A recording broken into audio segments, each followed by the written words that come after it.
So you want me to tell you the story of my life? Like I said, that's what I do. I interview people. I'm a collector of lives. Welcome to Table Talk. I'm Heath, and I'll be your host. This is the show where I go one-on-one with a creator, author, illustrator, publisher, or other mover and shaker in the world of tabletop games, video games, TV, movies, or any other area of the geekverse. You followed me here, didn't you? Yeah, I suppose I did. You seem very interesting. This is where you live? Yes, this is my home. Welcome. So, what do you do? I'm a vampire. That's something I haven't heard before. Guests have included individuals such as Lou Anders, the author of the Thrones and Bones fantasy novels, creator and publisher of the Norengard RPG, and even the author of Star Wars, A Pirate's Price. Bond. James Bond. Well, not James Bond. I haven't gotten to talk to him yet, but maybe sometime in the future. But how about Brian Cullen, the creator of the vast, grim, dark horror RPG and sculptor of the world of Revelo monster busts? Mark Tassin, the creator of the world of Italtus, head of Mechanical Muse, and the head developer of the new Cool Name RPG. I've spoken with Jeff Engelstein, game designer and former commentator on the Dice Tower. He and I got deep into the statistics, probability, and psychological function of dice in tabletop games. Jamie Stegmaier, the founder of Stonemaier Games and crowdfunder extraordinaire. He's published many hit board games like Scythe and Wingspan. I've spoken with Sydney Engelstein from Indie Boards and Cards to talk about what it really takes to publish a board game in today's environment and what it would take for you to get published if you were trying to get a publisher for your board game. I've spoken with Ajit George about game writing, education, and his contribution to Van Richter's Guide to Ravenloft and his development of the Journey Through the Radiant Citadel Dungeons & Dragons book. Let's see, who else have I spoken to? I am Hela, Odin's firstborn, commander of the legions of Asgard, the rightful heir to the throne and the goddess of death. Yes, I really appreciate her taking the time to speak with me. That was a great interview. I've also spoken with Cameron Pasha, a writer and novelist who's been working in Hollywood for over 20 years. His projects have included Emmy and Golden Globe nominated Sleeper Cell, Kings, Nikita, and Roswell, New Mexico. His analysis and commentary have been very popular on YouTube. I've gotten to speak with Paul Shadow, the former network executive who has made quite a splash here on YouTube with his reaction videos to current movies and films. He and I discussed the status of independent film and web productions online today. Brianna De Silva is a reoccurring guest on the show and a very popular one at that. She's an author and director, and she was also the co-writer of the cultist comedy web show that's here on the channel. She and I regularly meet to study and analyze stories. I've also gotten to speak with of the Positive Fandom channel. She's an ally in our effort to be a positive and constructive force in the Geekverse. Are you ready? Have you got your drink? Are you all settled in? You might want to buckle up because it could be a wild ride. We're about to explore the worlds of tabletop gaming, sci-fi, fantasy, and the Geekverse through the eyes of those who are making things happen. Atomic batteries to power. Turbines to speed. Roger. Ready to move out.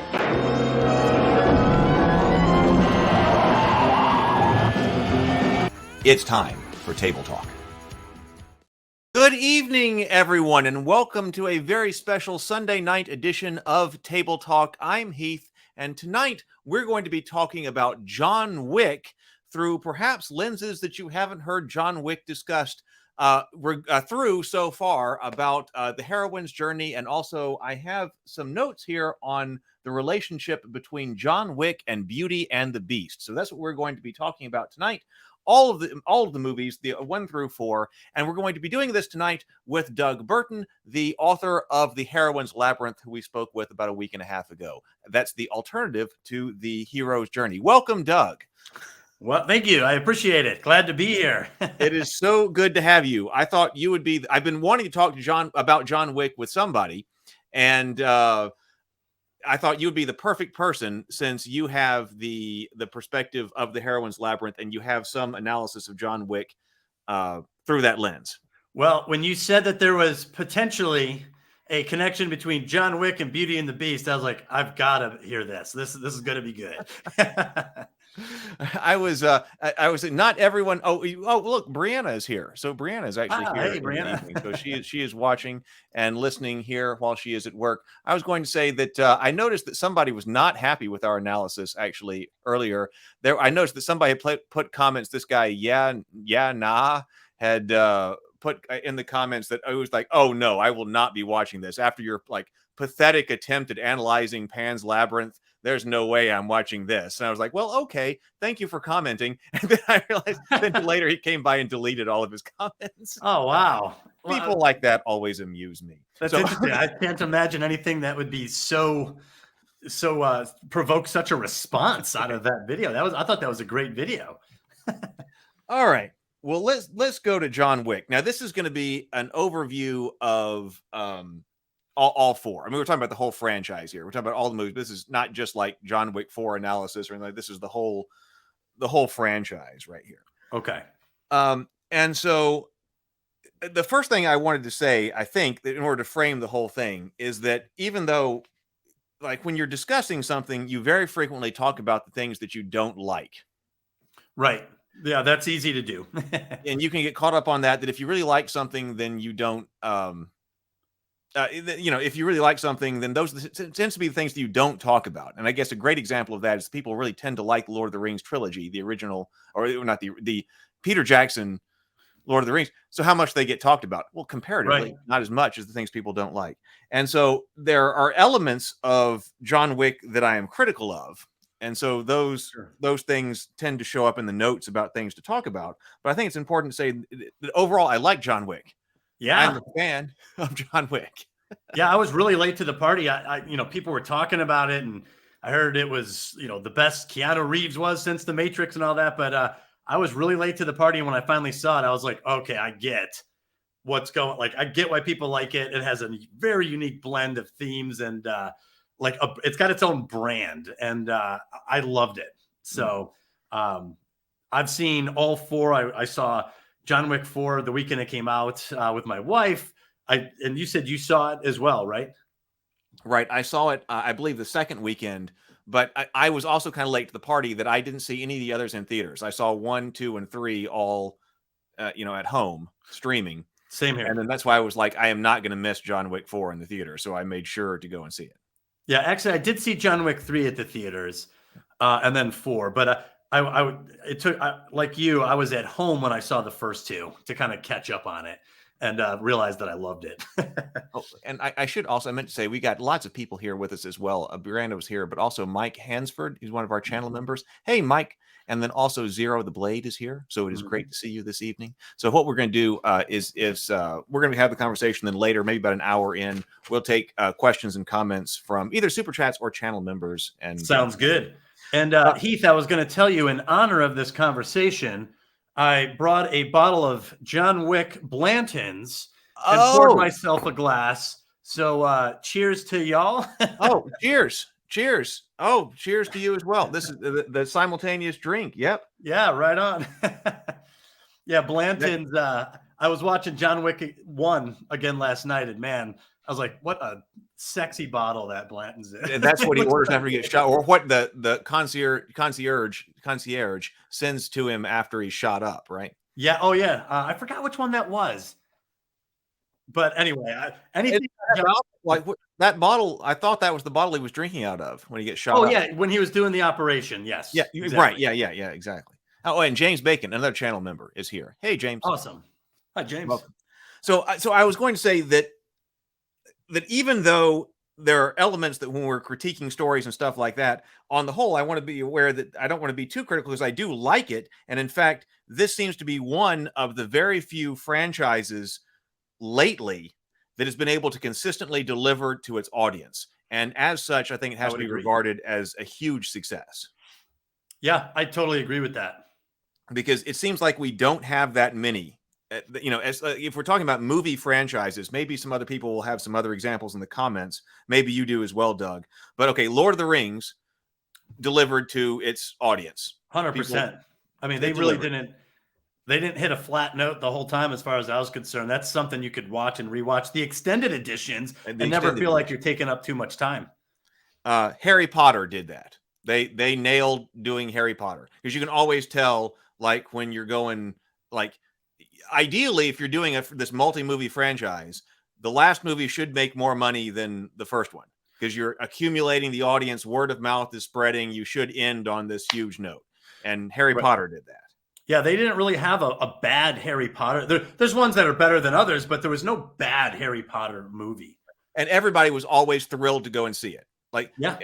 and also like the next one I was going to say is Marvel up through Endgame.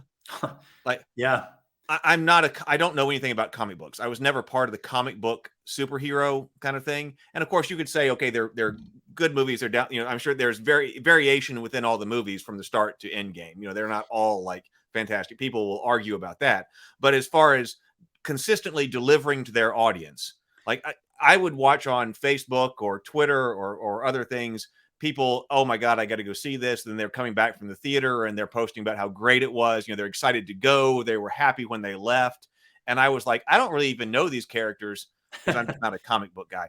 But I'm like, I'm going to go anyway because I want to be a part of this because I'm seeing that everybody who loves it so much is absolutely loving it.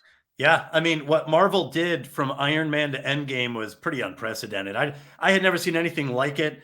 And, it's weird. I have my own way to like look at a movie and analyze it sometimes, or is it good or is it bad? But now I have kids and it's weird. Sometimes I'll gauge their reaction. I'm like, it's reaching, like the kids are excited about it. Kids loved Marvel. There was a while that we were always watching Marvel movies. So what they managed to pull off with a 23 film stretch, I mean, it may never be repeated again. It may never be repeated through. And now, see, I think that was a problem with the naming of that because I thought it was over after Endgame. It should have been. They should have. It should have been over. So Marvel through Endgame, may never be repeated, and is probably one of the great cinematic achievements of all time. Agreed. Yeah. Okay, and then I was going to say that Top Gun Maverick delivered to its audience. That was excellent. It understood. And there are some critiques that you can have of it. But when you're talking about understanding who your audience is, delivering the movie they want to come back and see, boom, they did it. And huge. And then, then John Wick is another fantastic example of this. It has done it. So I heard a conversation recently about, they were talking about how Hollywood is simply recycling all of these, even Marvel, as great as it was an existing idea. So there's all these existing IPs being adapted. And the discussion was, what's new? Like, has Hollywood come up with anything new? And the best answer was John Wick. That's the most recent franchise level product out of Hollywood. And when I thought about it, I was like, yeah, is there anything since John Wick? Because John Wick started in 2014. So I don't know. Like, I can't think of any other major franchise that launched after that, I'm hard pressed to think about it as well. So there might be some other ones in the comments that people will come up with. But I mean, as far as I'm aware, John Wick is it. I really wish that Star Wars and Star Trek were on this list. They were close. I mean, they were really close. I thought the original trilogy would have fit your criteria, although some people had a problem with Return of the Jedi. Some people, I think, older Gen Xers didn't like it as much. I'm a younger Gen X. Yeah. I still love Return of the Jedi. I thought it had one of the best climaxes ever. But the prequels had some problems, obviously. They have aged well. And the sequel trilogy, I thought, was a disaster, to be honest. Yeah. I should have prefaced with the thinking about this in terms of what I was considering kind of the modern era of sci-fi and fantasy. So kicking off with the Lord of the Rings trilogy, which the Lord of the Rings since 2000, really. Yeah. So since then, probably if you go back in time, then I would say that the original Star Wars trilogy did that. Gotcha. And probably going back in time, I would also say that by and large, the original series Star Trek crew movies, the Kirk movies, 1 through 4 were beloved, and 6 was great. 6 is my second favorite. So excluding 5, right? They really had it. Right. I even like 1. A lot of people don't like 1. I like Star Trek 1 still. Well, we may have to come back to talk about that at some point because on this criteria, you don't have to have all hits because 5 was a down note, but then overall, then they corrected and they came back with 6, and so overall, that series was able to deliver to its fan base. Yeah, I would say they did a great job, all things considered. It definitely the franchise wobbled after that, with some of the right. Then like the next generation movies could not do that. We were talking about the difference between plot and story. Yeah. The Return of the Jedi we used as a movie as an example that gets all the story beats right. And that's why I think it's accepted, even though the plot, like when you're actually trying to follow through what's going on with the plot, is weird. Star Trek 6 is another one of those movies, because I also really like Star Trek Love 6 it. because it hits all of its story beats. But that if you go and look at the plot of that movie, there are things in that movie that do not make sense. Yeah, well, I think that for as wobbly as the plot was, they made it really enjoyable to watch. And there's certainly some scenes that you cringe, like, ah, man, that looks pretty low budget, or that could have been better. But overall, as far as a film to watch, I love Star Trek 6. Yeah. Well, I think it's because it hits the story right. It does the story right, even though, like, okay, we're getting off topic. That's okay at the moment. We'll go back to John Wick in just a second. But Sure. like, Spock puts the patch on Captain Kirk's back. Yeah. And you're like, wait a minute. And that's supposed to allow him to locate Captain Kirk across space. Okay, that's okay, fine. Let's go with that. Except for the Klingons don't think to look for that when they have him incarcerated. When you capture a intergalactic war criminal, the last thing you want to do is search him. Yeah, you never want to search him. Like, he's going to be wearing exactly what he was captured in, like pristine. Like, trust him. He's a prisoner. Yeah, there are We'll give things him the about that benefit of movie the when you're doubt. looking at the plot level that's like, that would not have worked. And actually, I think that we should probably get together for this movie as well, because I think that the things that the Enterprise, I love it because it's like the mystery, but I think that the things the crew of the Enterprise thought was real mysterious, they actually probably would have been able to solve really quickly. And some things they brush over, you're like, no, wait a minute, no, that should have actually been the mystery you were trying to solve. Interesting. So, I don't know. So, okay. So that means we got more conversations to go. So yeah. Awesome. So going back then, the reason we were on that is because going back, that those movies were also probably included there. I was thinking about more recent things, but yes, I would say original series Star Trek and original Star Wars did. Modern Star Trek and modern Star Wars, are not delivered. Oh man, they are not anywhere near their former selves. But to your main point, John Wick continues to battle on with, and to be honest, it's so simple. It's very simple. So simplistic, and yet it's become spectacle. And Keanu Reeves has fit that role. And I The Matrix did not deliver, but John Wick that's true. has. John Wick keeps coming at you. John Wick keeps doing that. Okay, so then let's go back to the original John Wick. So here is my relationship between John Wick and Beauty and the Beast. And I don't know, this isn't a huge, this won't take too long, but here's what I was thinking about when I was watching this movie that relates the entire John Wick franchise, because it all occurs after John Wick 1, but especially after watching John Wick 1, what is this about? And I came to the idea that John Wick is the epilogue to Beauty and the Beast. Okay, that it's the epilogue to Beauty and the Beast. And so we could think about, why are sequels often unsatisfying? Not always. Sequels that are just as good or better than the original are something we could talk about. But often they're unsatisfying. And I think that's often because the story has actually already been told. If we have these story structures, and that we start here and then we go to this point, and then you say, well, now what comes next? What happens next? Well, you might be able to think of something as far as a story, or a plot goes. Let's say as far as a plot goes, but the story has already really been told. So that's why when you close out Beauty and the Beast with Belle and the Beast being married, and then, everything turns green and everything's happy, and you are like, well, no, wait, that was fantastic. Now what happens to them next? Well, in a real sense, it's nothing. I mean, they live on happily ever after. Disney was probably able to do. There probably were some Beauty and the Beast holiday shows. I think there was. So there's something else they put on. But in a real sense, nobody remembers those, because in a real sense, the story is ended. Correct. That was Belle's story. It was Beauty and the Beast, and it was that entire arc. And that had closed out the story. But occasionally, I think you do get an interesting what if.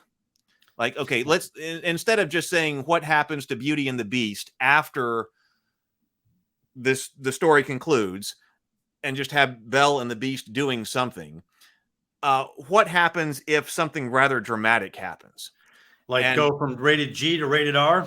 You can go from rated G to rated R. You can actually. That's kind of what's happening here. Because so what would happen if somebody burst in to the castle, Belle and the Beast's castle, and they killed Belle, and they punched that candlestick guy for good measure too.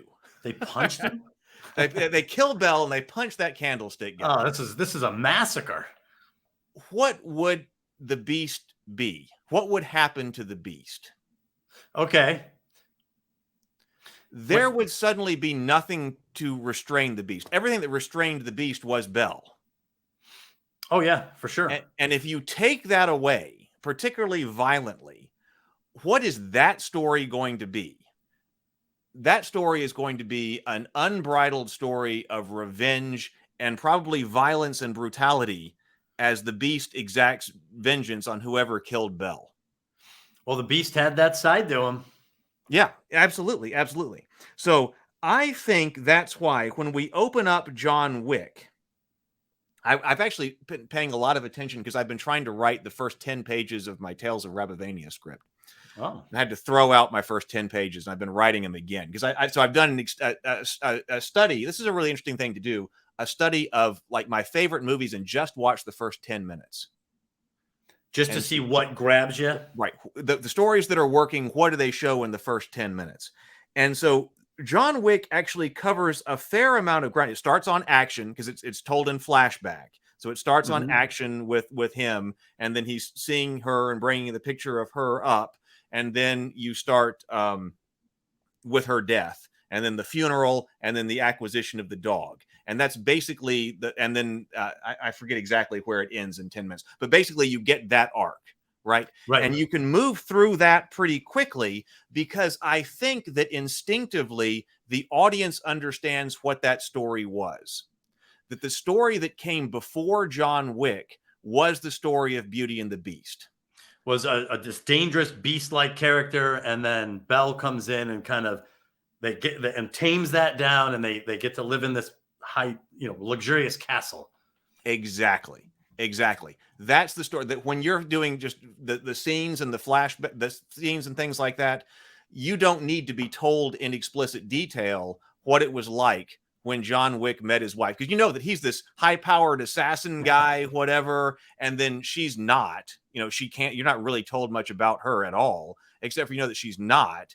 So it was probably her story that you told as Beauty and the Beast, and that she falls in love with this assassin guy, and he loves her so much that he's going to try to give up his assassin whatever, and then goes on this super dangerous mission, in order to have her love and repent. And then rather than having, everything turn green at the castle, they get married, and then they're living in that beautiful house that you see with John Wick. Yeah, that was one of my notes, because I wasn't seeing a lot of connections, but I did think my first thought was they're living in a castle. So they definitely have, this wasn't a blue collar story. This was, these were elites living high on the hog. So that to me definitely represented a castle like setting for sure. Yes. So then we fill in all the details of that. And then later the Russian mob boss does explain what John Wick's history was, that, then you get that he's this big assassin, leading right into the next scene where he kills all the people who come into his house. So that was basically my idea, that you're watching that whole movie is what happens if you tell Beauty and the Beast, and then you want to know what happens next, and you say, but hey, what happens next if then Belle is killed? What you get is John Wick. The Beast unleashed. The Beast unleashed. Exactly. That has to be this story. Because it wouldn't be interesting, like if you just wanted, if you thought that, okay, yes, we're telling Beauty and the Beast, so there would be that story. You could tell that story if you're trying to do a prequel. It would be Beauty and the Beast as a prequel to John Wick, I think. But then if you tried to do a story where John Wick and his wife are living happily, and there's no story there. Right. So, well, they lived happily ever after conveniently skips over an awful lot. Right. And what you're saying is they almost lived happily ever after. Belle doesn't make it. and is violently murdered, and then you would have the Beast character responding to that, and you're saying the only logical, believable response would be a complete vengeance tear. A complete vengeance terror. Yeah. In this one, of course, she dies and then she sends the dog. And so you're symbolically killing Belle. In Beauty and the Beast, she died of disease or something like that. But then it's even sort of worse, or I don't know what you want to do. It's done symbolically through the dog. Because she dies and then he gets hit again through the symbolic death. Yeah, but the puppy definitely symbolizes his love for his wife. There's no question about that symbolism. And I thought it was, watching it last night, I thought it was brilliant, because usually when you have something symbolic, it serves purely for symbolic reasons. But in this movie, they symbolized it through her gift of a puppy.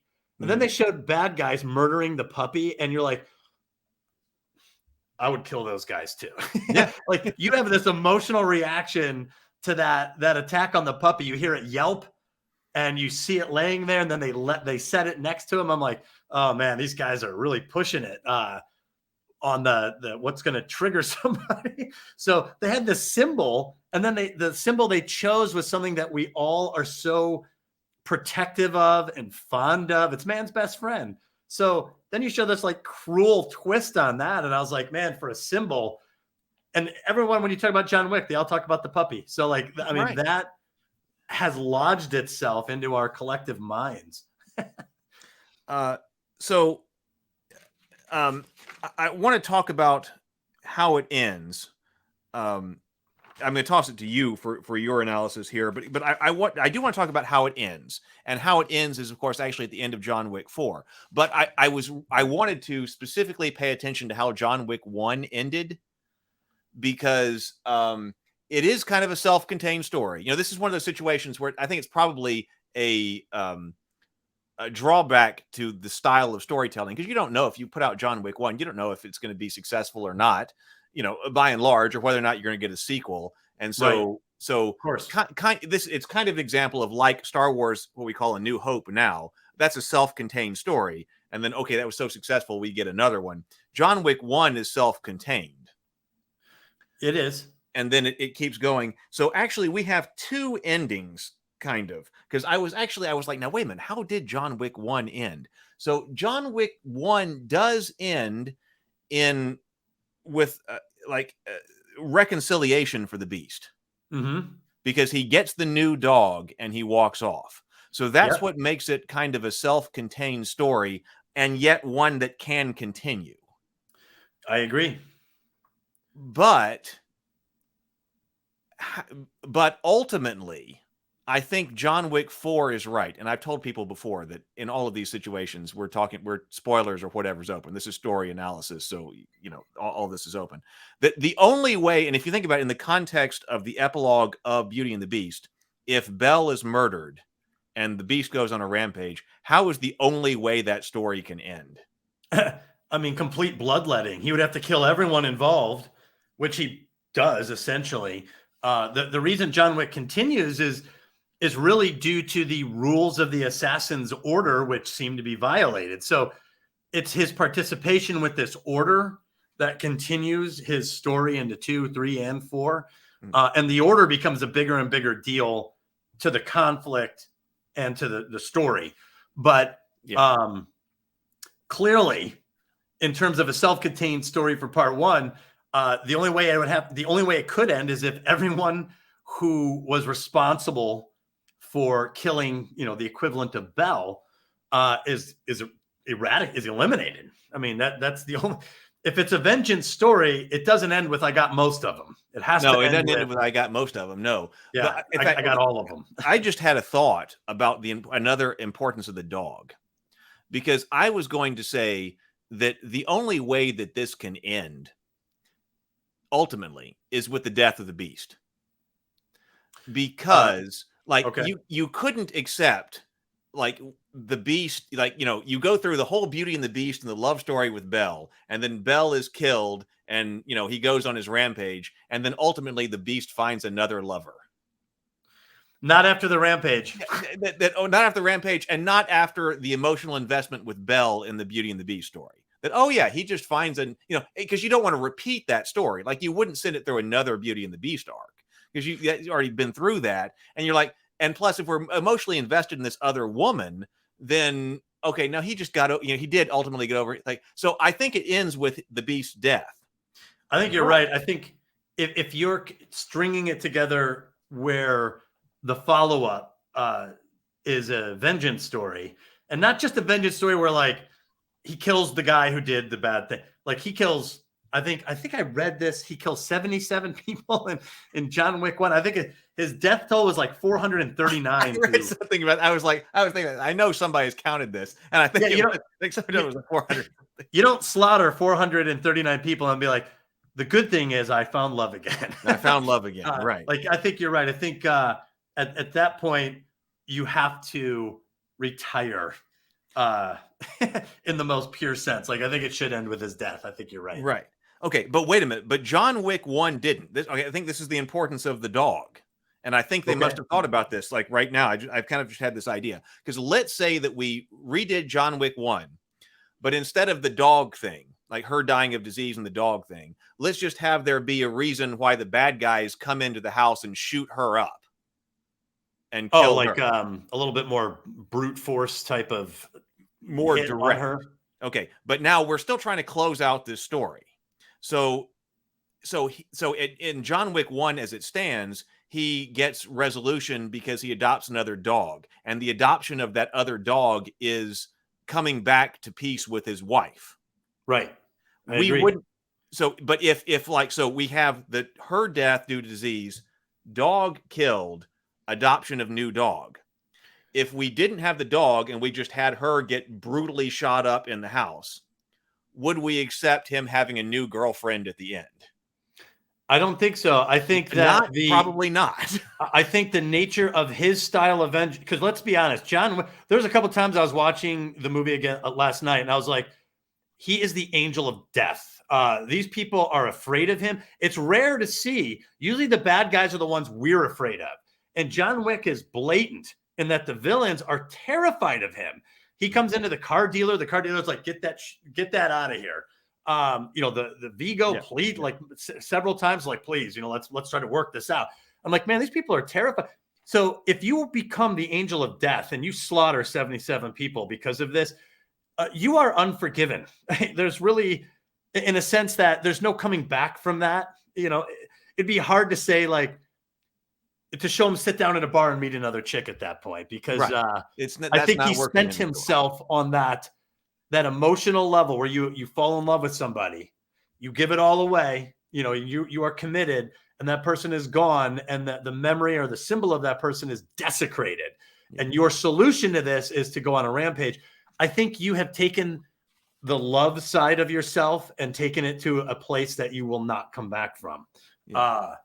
And I don't know how you tell your second girlfriend about your ex at that point. Right. Yeah. So, I have a new appreciation for the role of the dog, that we accept that conclusion of that story, that in that John Wick 1, he did kill everybody responsible. So they all died. Kill responsibly. Yeah. Kill responsibly. But then he's also had his emotional catharsis through the symbol of the wife, the new dog that he walks off with. So that worked. I agree. Okay. So that's why that works. So that's why you needed the symbol of the wife and not just the death, and then the death of the symbol of the wife. So that way you can return to the symbol of the wife, not just the death of the wife. Boy, that's really interesting. Yeah. In fact, when I was looking at it through the Heroine's Labyrinth lens, I picked the love of his wife as John Wick's sacred fire, because it is something that it has continuity, and the continuity was very clearly conveyed as his wife died. She left him a letter, and the letter was a puppy. I mean, it was that sacred fire was passed right down to that puppy. The puppy was killed. He snapped, and at the end, the puppy returns. So that was the continuity. That was why he was fighting. That was the symbol of what motivated him. It's what motivated him to quit the assassin's order. And it's what motivated him to get back into a murderous rampage. So to bring that back in symbolically at the level of a puppy, which we love. I mean, as human beings, when we see a puppy, we all fawn over it. So when he was with the dog, you're like, oh, he got another dog. That's great.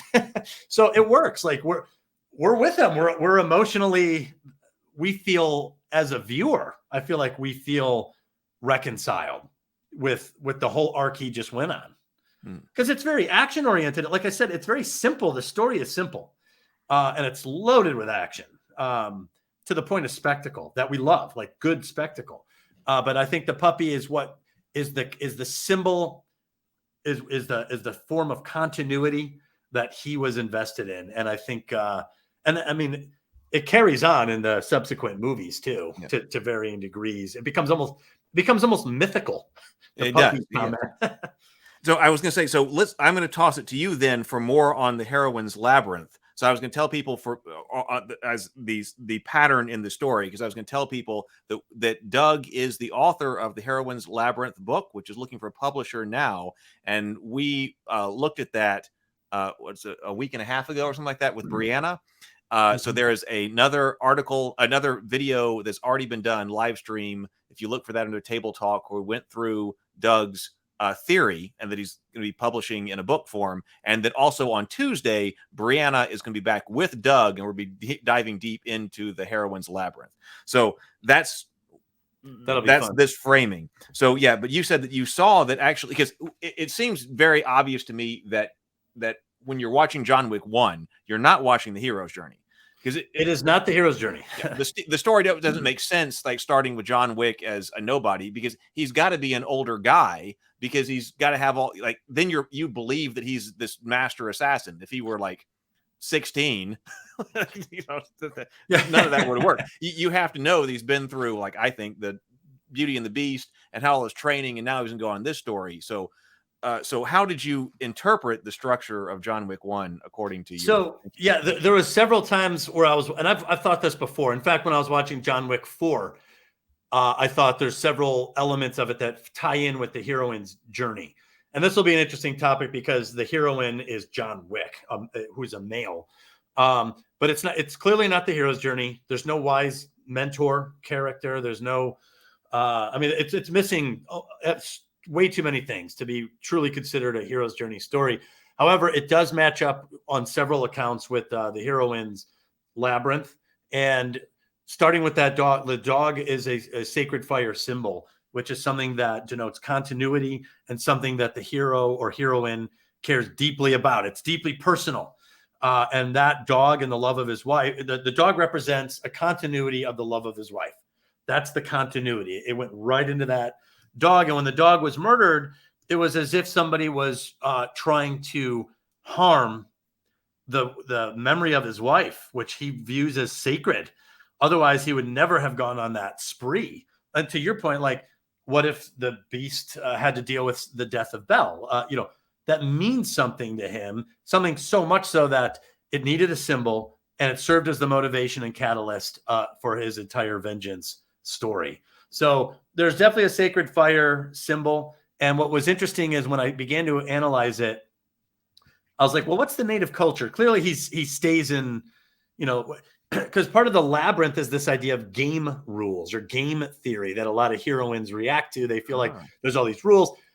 And I realized that the Assassin's Order, the High Table, the Assassins, the Continental, this serves as the native culture, because there is a sort of game set up with the rules in this Assassin's Order. So there's clearly a set of rules that are imposed and have kind of an overarching claim to John Wick, that he has to abide by these rules or else. That's very clear. And that actually comes out even more so in the later films, in part 2, part 3, and definitely in part 4, this culture, this assassin's culture, to which there are highly evolved rules and rituals, take on a larger and larger role in the story. So he is clearly at odds with this native culture there. Now, in the first film, this order tends to be more favorable to John Wick. I was specifically watching and I was like, the Assassin's Order seems to like John Wick.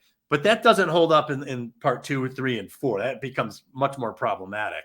So there is a game rule system that he is following. 2, his call to adventure is the death of the puppy. That's easy. That's a major catalyst. Which he doesn't reject, come to think of it. He does not. There is not a refusal of the call. He grabs a sledgehammer and goes into the basement and starts pounding through concrete to dig up his past, like literally dig up his past. The masked Minotaur in this is not a culture annihilating militant. Now he is Russian, so there is that. But he seems to be. He knows John Wick. There's some sort of relationship there. That they seem to have some sort of past that is not arch rival level. But he's not masked. I will say that, but he is hidden.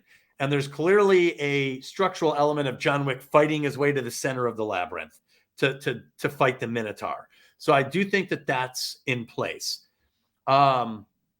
Secondly, the chambers of knowledge, and I'll mention something in a second. Instead of going further and further and further out from the native culture, John Wick seems to go deeper and deeper and deeper within all of the hidden rooms. If you think of all those set piece battles, and this continues through most of the John Wick franchise, the chambers have a chamber guardian, and instead of the social test that I see in most heroine-centric story, it's combat. Like he is going into the chamber, dealing with a chamber guardian, and must defeat the chamber guardian in combat. To give you a perfect example of a heroine-centric story that follows this exact model, even the Vengeance story, Kill Bill. Kill Bill is not that different from John Wick. She goes into room after room after room to enact revenge, and each room has a chamber guardian, and she must overcome them with combat in almost every case. There's some flashbacks that change that, but the chambers of knowledge in this case, and if you think about John Wick, especially the first one, every time he's assassinating or going through and does his stuff, there's always a guy at the end. He's like, tell me where this is. And he gets one bit of information. So he is still pulling some information out of each chamber after a spectacular sequence of combat. And it is great. And Kill Bill, same thing. The combat is so over the top that you can't forget it, you know? I believe there's a beast as ally in part 1, and I think it's totally almost ripped off to a point and mirrored in part 4. Marcus, which is played by Willem Dafoe, I believe is his beast as ally. He's clearly another dangerous assassin. He is very protective of John Wick. There's several times that he's scoping and he shoots would-be assassins. He even gives him that warning shot into the pillow when the woman is sneaking into his room at the Continental. So I believe that Marcus serves as the beast as ally. And then in part 4, and this, I don't think this is a spoiler, but there's a very similar character. And what is even more interesting is that character has a literal beast that accompanies him in the dog. That like, was it the hunter guy, the tracker, the tracker, right? So there's a literal beast companion in what would be a beast as ally type of character. And then obviously the broken truce. Maleficent actually opens with a broken truce. So does this one. The broken truce comes in early, and instead of the native culture turning against him, he turns against everybody. So I would almost say that John Wick is a broken truce story, it centers on the broken truce. And this actually this changes in part 2 and 3 when he breaks the truce of the Assassin's Order. The Assassin's Order, just like in a typical heroine story, the native culture comes turning against the heroine. And that's what happens in John Wick in part 2, 3, and 4, which is attempted to be reconciled by part 4 through a ritualistic system.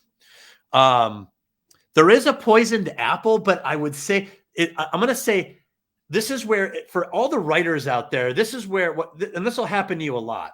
You'll be writing your story, and upon a reread, you'll realize that you may have inadvertently come upon an archetypal moment based on the structure of it.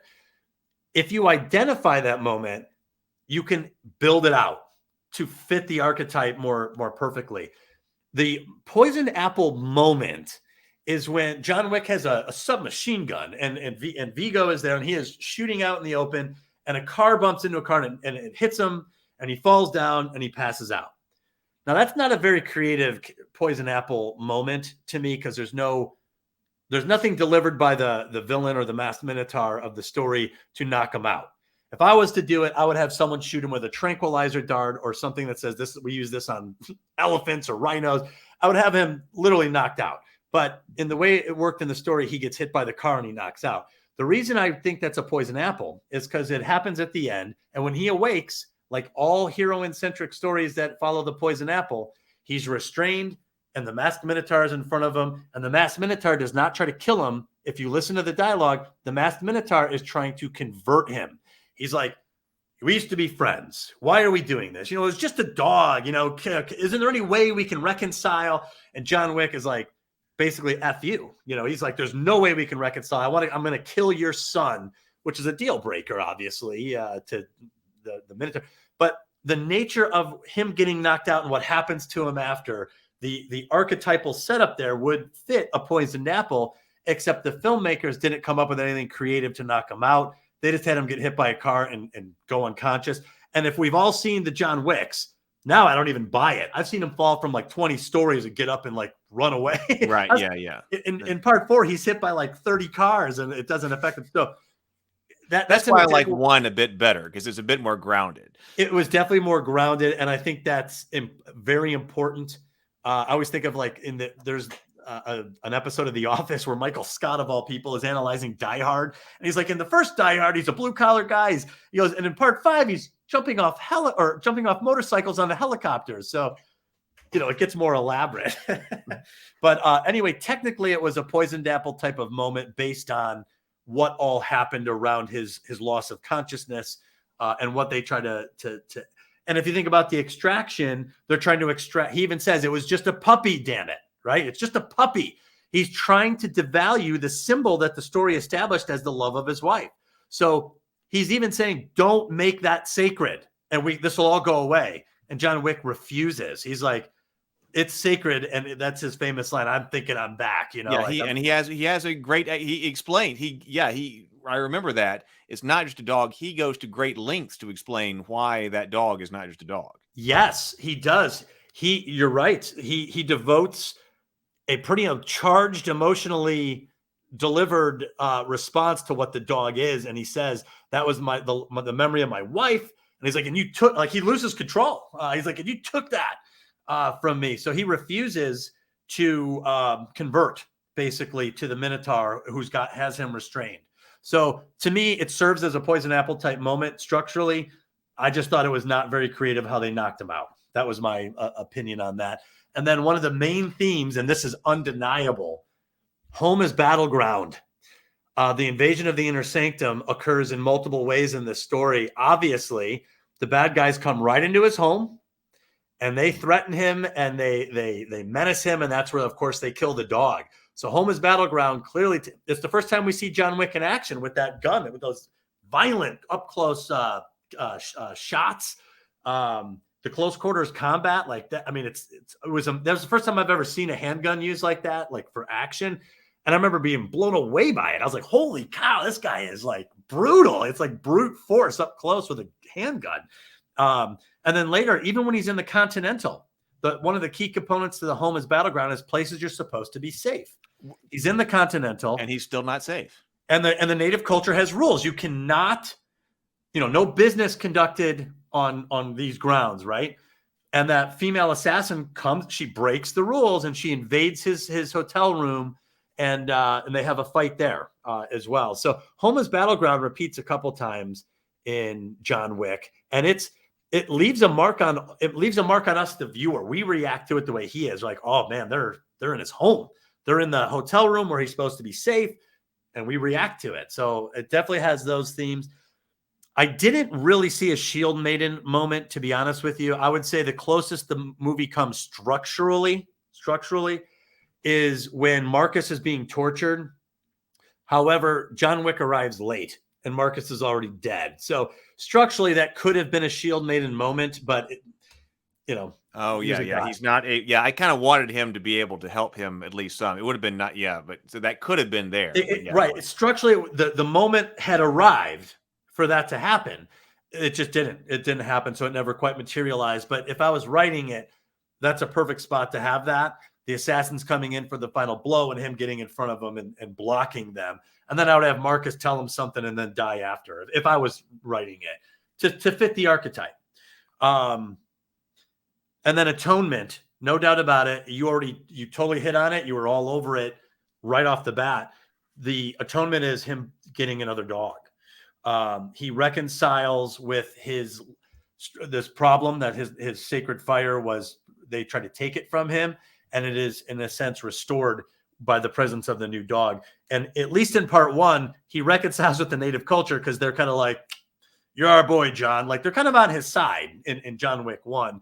They kill the woman assassin. right. Remember they shoot her. And then they walk away. There's a lot of, they all seem to be, the police officer arrives and he's like, are you working again? He's like, no. So everyone's kind of working with him, mostly in a friendly sense.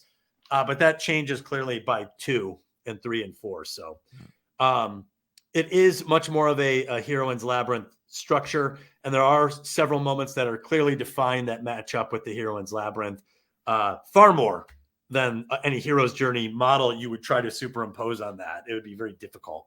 Well, now I'm even more fascinated by this because we had said elsewhere that I had on my notes Beauty and the Beast as a potential archetypical story structure that we had, and then it seemed like I was adding other things, but you said no. Wait a minute, the heroine's labyrinth subsumes Beauty and the Beast.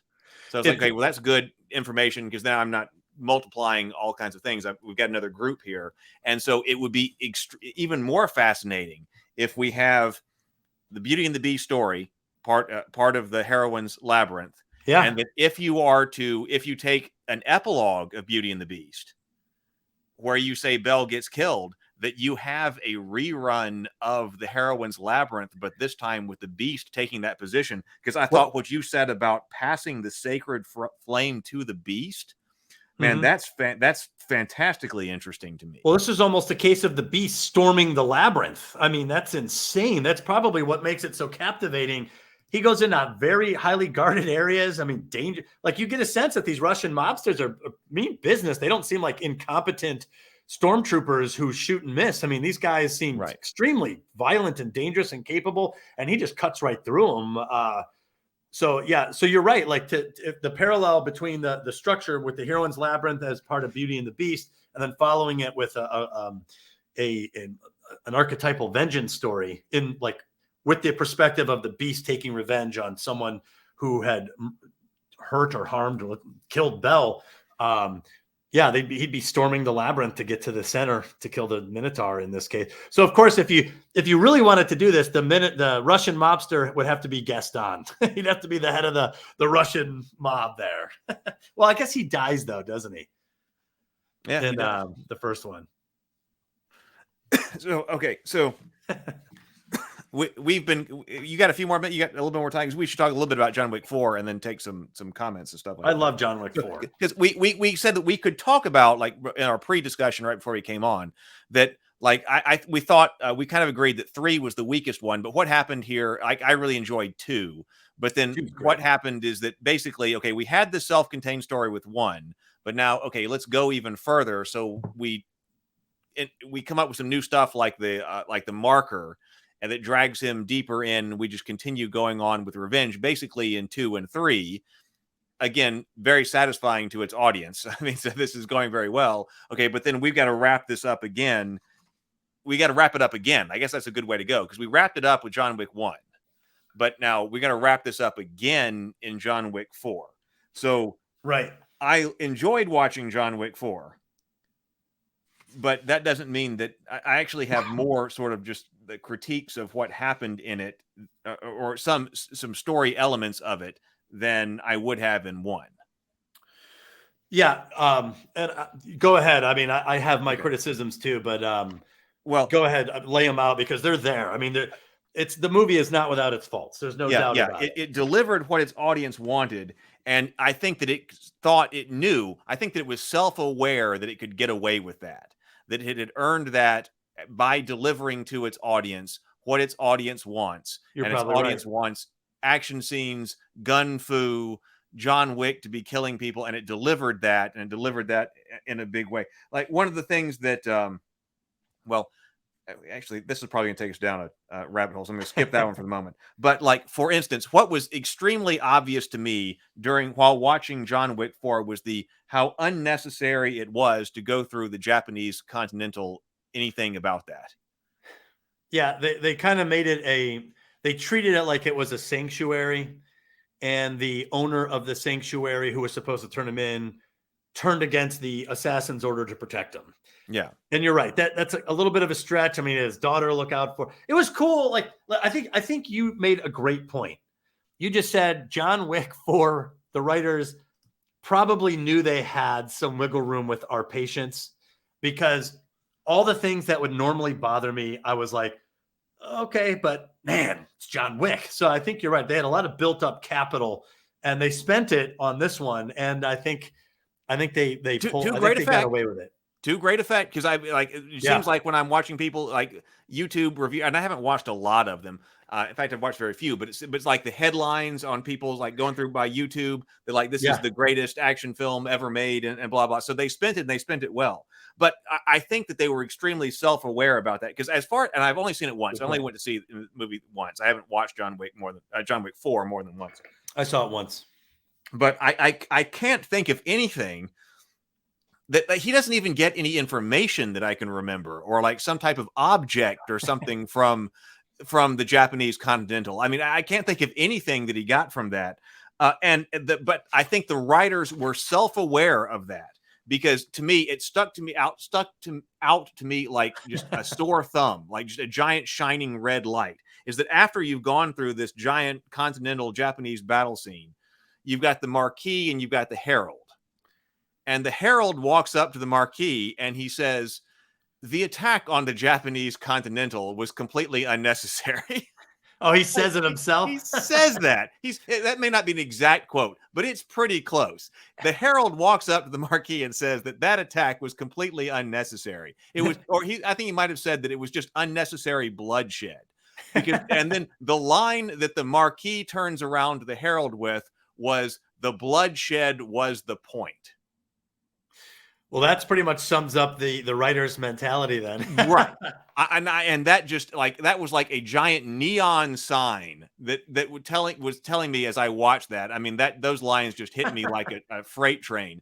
That's the writers completely understanding that what you just watched for the last 20 or 25 minutes or however long it was or whatever was completely unnecessary. We did not need to do that at all. They might as well have just said, this was unnecessary. And the other guy says, but it was good action. But it was good action. Exactly. So and so they spent the capital, and they spent it well right there.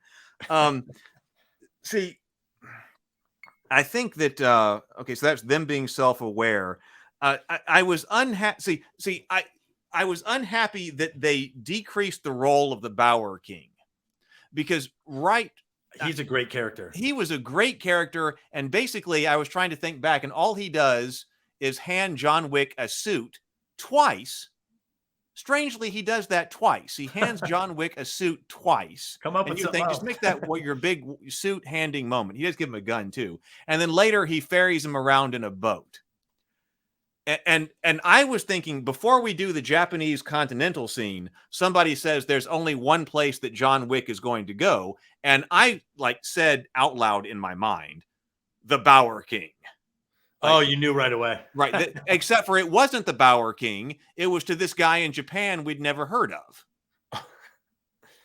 And so my problem with it is that we should be at a point in the story, and we've talked about this with a couple of other people on the channel in general. And it's a limitation of this form of storytelling, which is movies, when you don't know if you're going to get another one or not.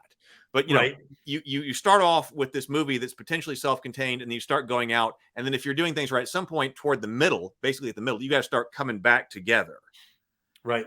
And, if you're like, there's a general rule that if you're just writing one book, which I really like, if you're just writing a story, here's your story, that by the time you get to the middle of the story, you should already have everything you need to conclude the story. Has to be set up. You're right. I'm 100% right. Go ahead. Oh, well, I was going to say, so John Wick suffers, like, to me, some of the weakest points of John Wick suffers from that, like, I'm expecting things to be set up and they're not. John Wick is perfectly willing to add things in movie 2, movie 3, even movie 4. I think I would have said, listen, we've got to conclude movie 4 without adding new rules that you've never heard of, new people that you've never heard of. Like, this is the last 25%. We've got to use what's on the table. Yeah, no, it's true. I mean, like you said, I think they took for granted that we were going to accept whatever they gave us, and I guess in a large way we did. But they did have to invent new rituals and new nuances to the rules that didn't seem to apply in part 2. Right. But now we have this easy off ramp in part 4, like the duel. Like the duel, exactly. Yeah. The duel was kind of convenient in that sense. A couple other things that made me kind of shake my head was, I forget the actor's name. He was great, the blind guy. Yeah. Anyway, he was like exactly like the guy from Rogue One. I was like a blind, like Force user almost. I was like, and it was the same actor, right? What? It was the same actor. It's the same actor, and he was great. Now, I'm not taking anything away from the actor. I thought he was great. He had the big sunglasses. He had a lot of splash on the scene on screen, but it was so similar to his role in Rogue One. It almost seemed like a ripoff. And I did have some issues with some of the invincibility John Wick had. I mean, it got to the point where toward the end, he was just putting up his like bulletproof jacket like this, and that stopped everything. And the bad guys would do that too. Well, they were wearing like armor. Yeah. That but I will say, starts to break believability. Yeah. So there was definitely those issues, but I will say there was an extended shot from above. It was an aerial shot looking down into these rooms. Yeah. And John Wick had this huge gun, and when he shot it, it shot out these like phosphorus or fire. I thought of it like a fire breathing dragon. Like he was shooting these guys, they would catch on fire and they would land. And it was like a single take. It reminded me of something out of like The Revenant or Gravity, or there's that great shot in Children of Men that goes on for a long time. Anyway, this followed him from room to room above. Talk about a labyrinth, imagery. This was it, and it was beautiful. And to me, it reached a level of artisticness that I wasn't used to in a John Wick film. But I thought that was spectacular in terms of cinematography. I loved it. I couldn't get enough of it. I wish it would have kept going. I spoke to Brianna about exactly that scene, because as I was watching that, I was going, they're trying to come up with, and I think they succeeded, like, how can we do a gunfight in a new way that, first of all, the John Wick people haven't seen and that other people haven't seen as well. So this one long take from above in this house was pretty freaking incredible. And I told Brianna about that. And you're probably right. That probably was born out of necessity. Like, look, we've done a bunch of close quarter shots. It's all close quarter. What's the opposite of that? Let's do a far shot. And I'm sure the obvious problem with that is you can't see the action. So you're probably exactly right. They settled on an aerial shot, and man, it paid off. I thought that was great. The Sable Phoenix is bringing up, they're actually called the Dragon's Breath, and I had that on my notes as well, that I had seen those shotgun shells before. That's right. Before this movie. So and if you want to ask about, is it important, like how valuable is it to have your product in a movie? Like, I think it depends. I don't know if you've seen Shazam Part 2, but they put Skittles in there, and it was terrible. It was so blatant. Well, when I watched, because I had seen, before I was going to see John Wick, these Dragon Breath shotgun shells. They're the phosphorus ones that shoot that. Yeah. And I had seen that on YouTube and elsewhere. And then I went and watched that, and they do show Dragon's Breath, and they are loading those shells into their weapons. And then, of course, John Wick gets one and stuff like that. And you've got this one where it's burning up the bad guys. And then when I got home, I went back to the Dragon's Breath website, and they're like, we are sold out. we are trying, we are making more as fast as we can. So you've got to back order Dragon's Breath shotgun shells. So thousands of people said, if I'm ever attacked by hundreds of people, I've got the right weapon for that.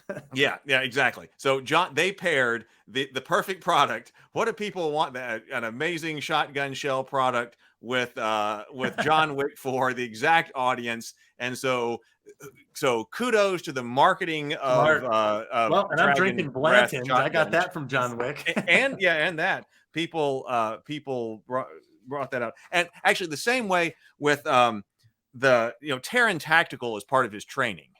Mm-hmm. And as soon as the Bower King opened up that case, I went, that's a Terran Tactical pistol that he's using. And sure enough, that's the Pit Viper Terran Tactical pistol that was specifically designed for John Wick. And that is a $7,000 pistol.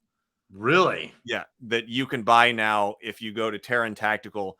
We're not sponsored by Terran Tactical or Dragon's Breath shotgun shells, but Terran Tactical, if you want that gun is a $7,000 pistol, and it's scheduled to ship in September.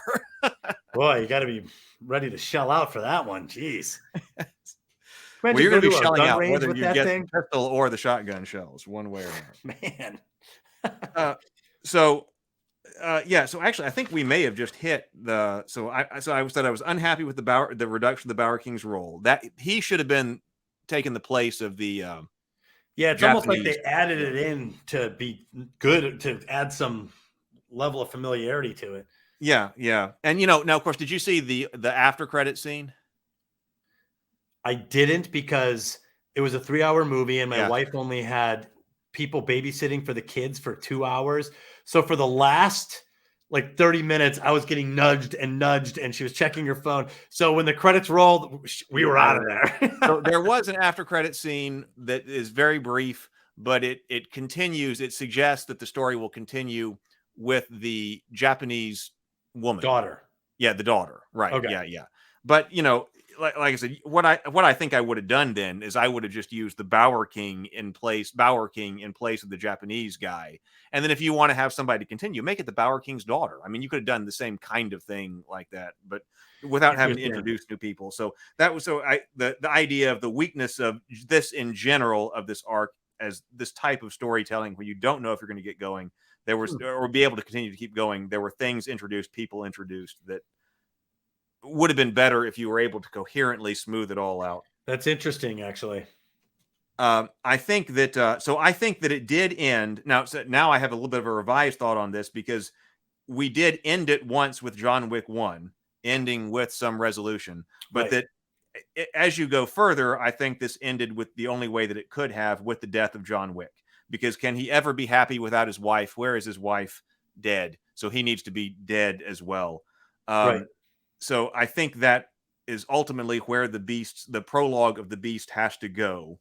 And it did. Now, I realize that some people have asked, is he really dead? Is there some way for him to get to, for him? Of course, there's a way they could bring him back. And of course there is. Because I thought about that, and I was like, well, they could have come back and had a faux funeral for him. He could still be living someplace, but they have a funeral for him and he fakes his death. That would have been that, but that would be one way out, but it's an unsatisfying way out, because what does John Wick want? He doesn't have the dog. He wants the reconciliation, and I see humanity coming up in the chat as well. His wife, if he's living someplace, is he happy? No. Hollywood needs to know what, like I was thinking Michael Jordan, that famous last shot. You got to know when to get off the court. If you got this great story, back out, let this thing age well, because it will age well. And then, after 10, 15 years, come back to the story, let a new generation take a look at it and see what they could do with it. But I think you're right. I think just bringing characters back for one more run, I think does wear out. I think it wears out. It's good to let a story end and age. And I think that John Wick was so good at, to your point, right off the bat in this whole conversation was, this is a franchise that essentially delivered consistently through 4 films.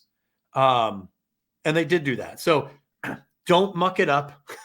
Right. Don't With muck it up. John Wick 5, where it's in Antarctica and there's a secret base up there and he's got to go, I mean, I feel like we've done it all. I feel like they've done a perfect job. He's dodging submarines coming up. John Wick in a sub. I mean, exactly. Yeah. You can't hit the reactor, John. Because I was thinking about how it was going to end as we were approaching the end of the movie. Because I was like, he can't become part of the high table. Because that's not what he wants. Like that's not style. Him. It's also he can't like break the table. Because that's not what he was trying to do. That really isn't what he was there because it was about revenge for his wife. Right. So it has to be satisfying that. You can't end with him all of a sudden being a major crime boss or something like that because he's taken the place of the people. That's not his arc. That's not his arc at all. Totally right. So it has to be the resolution of the vengeance and then death. I agree. I think his path was so excessive in its vengeance that there's no coming back from it. Even think of Frodo in Return of the King. He couldn't get back into his regular life at the Shire. He had to go somewhere, and he went down to the Grey Havens to leave with the elves. When you go through an ordeal like that, I mean, you don't settle back into your life. I think him dying is the right way to end that story arc. It's satisfying. It fits with his character. I don't think we need to see him do it again. I think we need to let this age.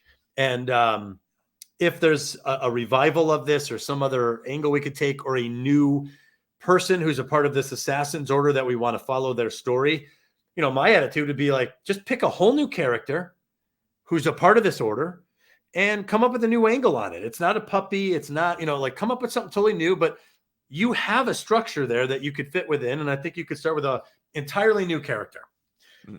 And run with it. I agree. And also, so why don't we? Do you play role playing games? I used to play them all the time. It's been a while. It's been about 5 years since about 5 years since I played one. But why don't we have a John Wick role playing game? It seems like an RPG set in the John Wick universe. Like there might be one. Maybe I just don't know about it. But it seems like we need an RPG in the John Wick universe. Yeah, just will you survive? I mean, all the talk about funnels. Just create a character and see if you can make it. You know what? It would be a good one because the Assassin's Order is a perfect architecture for world building. Mm-hmm. You can add on to it. You can explore a different dimension there. That'd be a fun one to role play. That'd be great. Somebody's got to get that. Got to get free. I'm going to see Sable. So Sable Phoenix is saying that the Al Arena spinoffs may be doing that. And I was actually thinking about Savage Worlds. We've been looking at Savage Worlds, actually the Pathfinder Savage Worlds on the Morning Grind earlier, but we've looked at Savage Worlds in general. And I was actually thinking the same thing, that Savage Worlds might be fantastic for doing. Yeah, Sable's right. I did hear about Ballerina, so I think that he's right on, or that person is right on the money. I'm going to put a Q&A line into the chat, but then also I'm going to scroll up then and just look at some of the things that the channel members are saying. Okay. And then if you're a channel member, if you have some other question that we're not getting to or some kind of comment that you want to put in, just put in there and then we'll answer it for just a few minutes before we go here. Real quick, I got a question for you. What was your favorite John Wick? My favorite John Wick? Yeah. Like if you had to rank them, what would your rank be? I think it would be 1, 2, 4, 3. 1, 2, 4. That's pretty fair. Yeah. I need to go back and watch 2 again, but I do remember really loving 2 after 2 was great. 1. Yeah, I would either be that or 1, 4, 2, 3. 1, 4, 2. And by the way, 3 was the weakest, but it was still great. I still enjoyed it. I still loved watching John Wick 3. But it was just the weakest of the 4. That's all. Yeah. That was the one where one of the things that I really didn't like, and I think it was in 3, was they had that glass room. And was that 3? Yeah, and the mirrored. No. Okay, there was the mirror room that was in 2 because that was the one with the deaf assassin. But there was all the mirror that was supposed to be in the Continental, because Winston is even standing in this bright and it's supposed to be some kind of room in the Continental. And I was like, I completely don't even believe that. Yeah, who would build that? Why would you build this in this otherwise very stately? Like I was not. Well, the purpose is still a hotel, so you know, an architect would have to explain, like, "Hey, we'll have a hotel and mirror room." Right. Yeah. Right. I don't understand why you would need that at all. So that. Oh, actually, I was going to say. So the point, actually, but then we'll look. The point that I was going to say that might take us off is that one of the things that I wanted greater resolution on after 3 was that when at the end of 3 when Winston turns around and shoots John Wick.